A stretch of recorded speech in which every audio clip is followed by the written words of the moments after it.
Hoy, ang totoo lang, ang pag-inom ng tubig ay hindi kasing simple ng iniisip ng karamihan.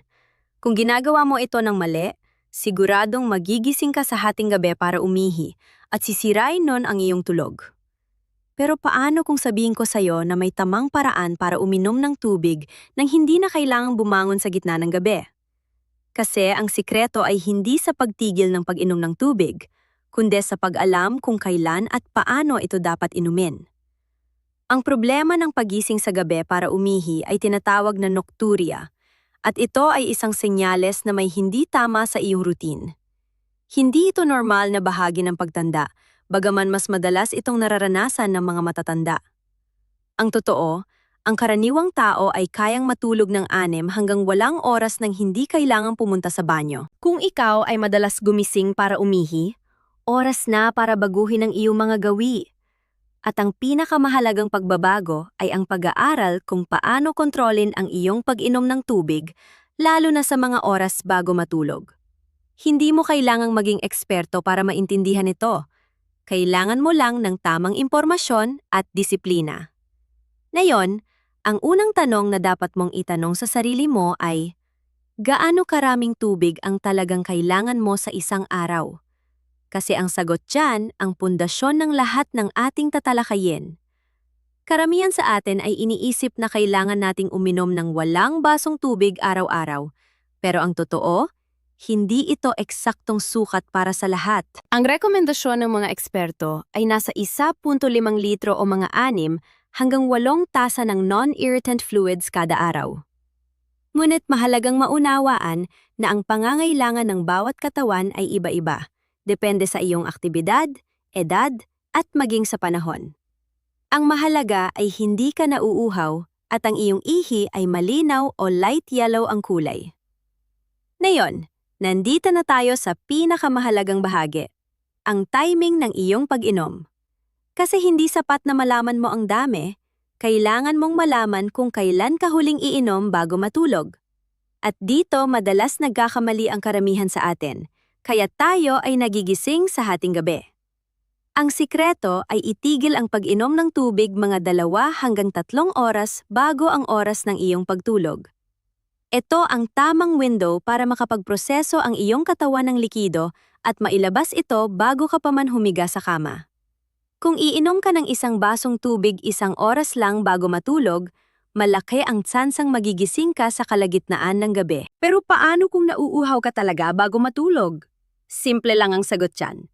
Uminom ka ng kaunti, 1 higop o 2, para mabasa ang iyong lalamunan. Hindi para mapuno ang iyong pantog.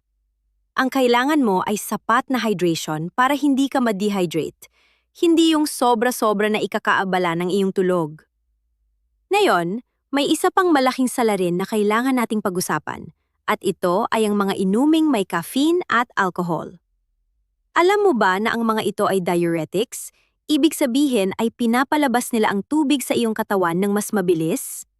Kaya kung uminom ka ng kape o beer sa gabi, siguradong mas marami kang iihiin sa madaling araw. Ang caffeine ay hindi lang nakakapagpaihi, nakakairita rin ito sa iyong pantog at maaring magdulot ng bigla ang pag-ihi.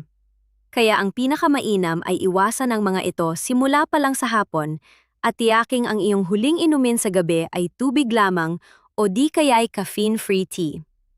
Ang pag-iwas sa mga ito ay isa sa pinakamabisang paraan para mabawasan ang paggising sa gabi. May isa pang nakakagulat na dahilan kung bakit ka nagigising sa gabi at ito ay may kinalaman sa iyong mga binti. Kung napapansin mong namamaga ang iyong mga bukong-bukong o binti sa maghapon, ang fluid na ito ay maaring bumalik sa iyong daluyan ng dugo kapag nakahiga ka na. Ito ang dahilan kung bakit ang iyong mga bato ay gumagawa ng mas maraming ihi sa gabi kahit na hindi ka naman uminom ng maraming tubig bago matulog. Ang solusyon dito ay ang pagtaas ng iyong mga binti habang nagpapahinga sa maghapon at pagsuot ng compression stockings upang maiwasan ang pamamaga. Ang isa pang nakakalimutang aspeto ay ang pagkain na iyong kinakain. Oo, ang pagkain ay meron ding tubig at ang ilang pagkain ay maaring makairita sa iyong pantog. Ang maaanghang na pagkain, acidic na prutas tulad ng citrus, at ang mga artipisyal na pampatamis ay maaring magpalala sa iyong pakiramdam na kailangan mong umihi. Kung napapansin mong mas madalas kang umihi pagkatapos kumain ng mga ito, subukang bawasan o iwasan ang mga ito sa hapunan. Ngayon, may ilang sitwasyon kung saan ang simpleng pagbabago ng routine ay hindi sapat at kailangan mo ng kumonsulta sa doktor. Halimbawa, kung umiinom ka ng mga gamot para sa alta presyon na tinatawag na diuretics, maaring kailanganin na baguhin ang oras ng pag-inom mo nito. Ang pag-inom nito sa umaga kaysa sa hapon ay maaring makatulton upang mailabas ang fluid habang gising ka pa. At huwag nating kalimutan ang kondisyon na tinatawag na sleep apnea.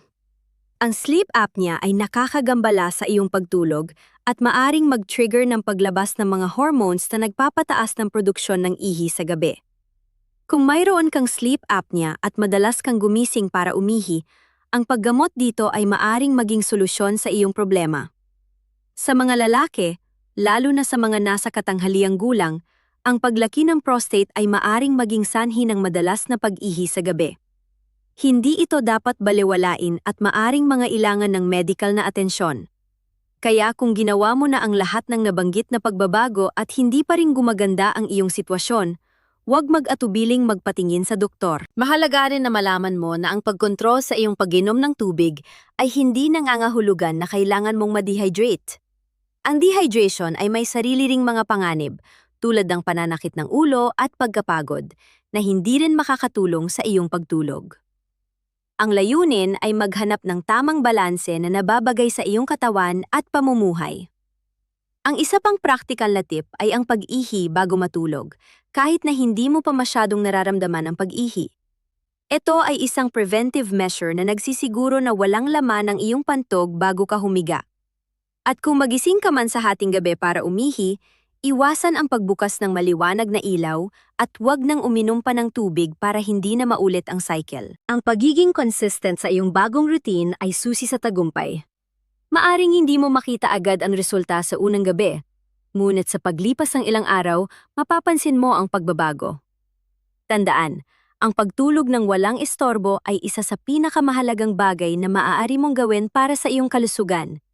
Kaya sa susunod na kumuha ka ng isang basong tubig, isipin mo kung ano ang oras. Isipin mo kung gaano karaming tubig ang nainom mo sa buong araw. At higit sa lahat, isipin mo kung gusto mo bang magkaroon ng mahimbing at walang istorbo na pagtulog.